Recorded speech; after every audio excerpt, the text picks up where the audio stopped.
নমস্কার বন্ধুরা, মানসী রান্নাঘরে সবাইকে স্বাগত। আজকের আমি কচুর শাক চিংড়ি মাছ দিয়ে বানাবো। এই দেখুন, একটা গোটা গাছ নিয়েছি, চিংড়ি মাছ নিয়েছি।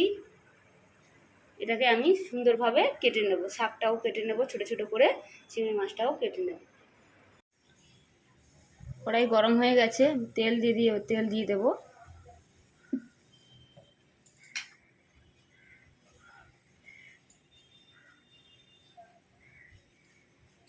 প্রথমেই আমি চিংড়ি মাছটা ভেজে নেব।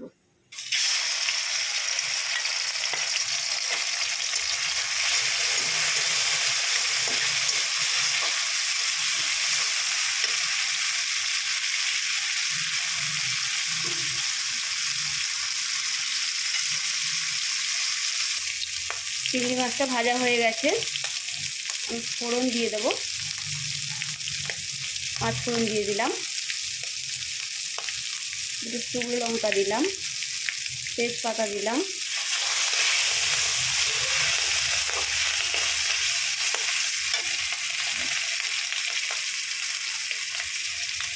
পেঁয়াজ কুচি, টমেটো কুচি, কাঁচা লঙ্কা চেরা দিয়ে দেবো।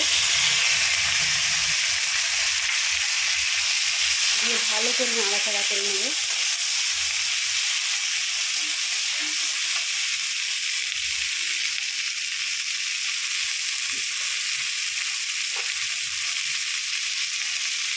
লবণ দিয়ে দিলাম।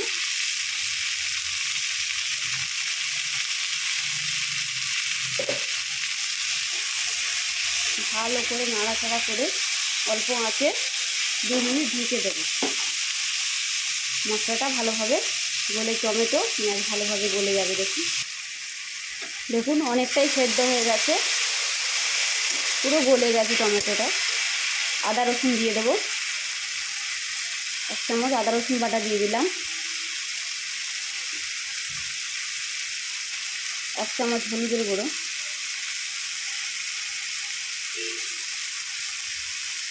1 চামচ লঙ্কার গুঁড়ো দিয়ে দিলাম। দিয়ে ভালো করে নাড়াচাড়া করে নেব, মশলাটা ভালো করে কষিয়ে নেব।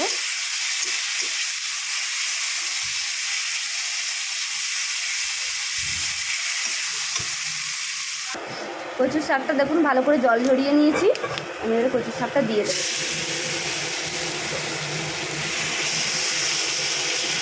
ভালো করে নাড়াচাড়া করে নেবেন।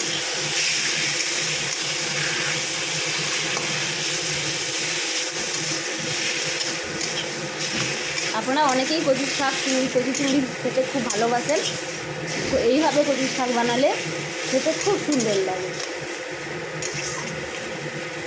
আমি ভালো করে 2 মিনিট কষিয়ে নেব।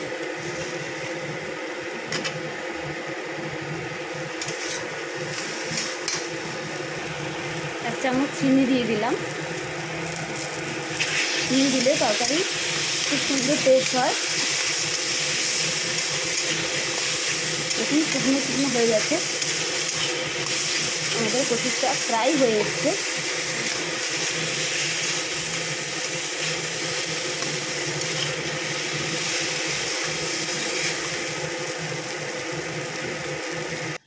দেখুন আমাদের কচুর শাকের রেসিপি একদম সহজ পদ্ধতিতে কচুর শাকের রেসিপি, দেখতে কি সুন্দর হয়েছে দেখুন। এইভাবে বানাবেন আপনারা, খেতে খুব ভালো লাগবে। মানসী রান্নাঘরের সাথে থাকুন, সবাই লাইক কমেন্ট শেয়ার করবেন। প্লিজ প্লিজ প্লিজ সাবস্ক্রাইব করবেন, পাশে বেল আইকন প্রেস করবেন। বন্ধুরা দেখুন আজকে আমাদের বাড়িতে কি কি রান্না হয়েছে দুপুরে দেখাবো আপনাদের। এই দেখুন কচুর শাক হয়েছে চিংড়ি মাছ দিয়ে, ডাঁটা দিয়ে, জ্যান্ত মাছ দিয়ে ঝোল হয়েছে। দেখুন পুঁই শাক, পুঁই ডাঁটা দিয়ে, পটল দিয়ে, আলু দিয়ে, মাছ দিয়ে ঝোল হয়েছে। গরমের সময় তো তাই জিরে বাটা দিয়ে ঝোল করেছি। দেখুন শাক, কলমি শাকের ভাজা। দেখুন আমরা তো বাঙালি, তাই আমরা টক খেতে ভালোবাসি। দেখুন মাছ, জ্যান্ত মাছ দিয়ে, ঢেঁড়স দিয়ে, আলু দিয়ে টক বানিয়েছি। এইসব রেসিপি আমার মানসীর ইউটিউব চ্যানেলে দেওয়া আছে, মানসী রান্নাঘর বলে, আপনারা সবাই দেখবেন। এইসব রেসিপি ওখানে পেয়ে যাবেন।